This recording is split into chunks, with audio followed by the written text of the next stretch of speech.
लोग कहते हैं कि परिवार साथ हो तो दुनिया भर की खुशियां मिल जाती है, लेकिन अगर परिवार ही मतलबी हो तो जीवन की हर खुशियां छिन जाती है।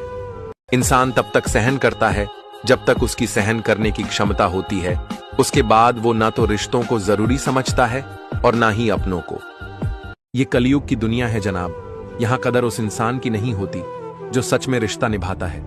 यहां कदर उस इंसान की होती है जो दिखावा अच्छा करता है। मन में बुराई रखने से बेहतर है कि स्पष्ट रूप से मुंह पे कह दीजिए। बेशक रिश्ते कम रहेंगे मगर सच्चे रहेंगे। दीपक को घी तब चाहिए जब वो जल रहा हो, बुझने के बाद घी डालना व्यर्थ है। उसी प्रकार इंसान की कद्र समय रहते कर लीजिए, वक्त जाने पर अफसोस करना व्यर्थ है। गलतियां तो बहुत हुई जिंदगी में, लेकिन जो गलती लोगों को पहचानने में हुई उसका अफसोस सबसे ज्यादा है।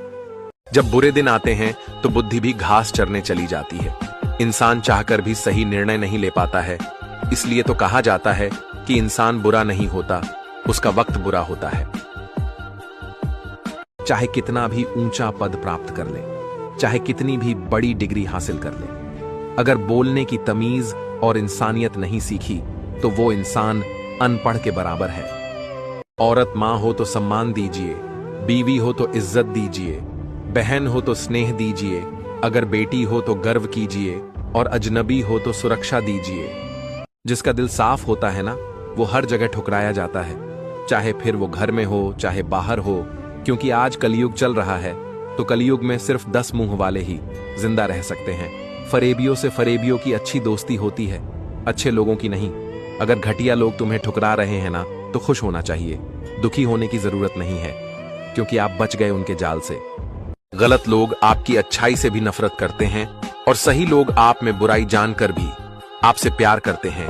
यही संबंध की परिभाषा है। औरत की ताकत तो बस इतनी है कि उसे मकान दो तो घर बना देती है, उसे अनाज दो तो खाना बना देती है, और प्यार से बात करो तो वो अपना दिल लुटा देती है। वो हर चीज को डबल करके देती है, चाहे गुस्सा हो या प्यार हो। यदि आप अपने घर में शेर बनकर रहेंगे तो निश्चित ही आपकी पत्नी दुर्गा बनकर आप पर सवारी करेगी, किंतु यदि आप अपने घर में नारायण बनकर रहेंगे तो निश्चित ही आपकी पत्नी लक्ष्मी बनकर साथ रहेगी। घर बर्बाद होने के 2 मुख्य कारण। पहला, सास हर दिन फोन पर अपनी बेटियों को अपने बेटे बहू की एक एक खबर पहुंचाती है।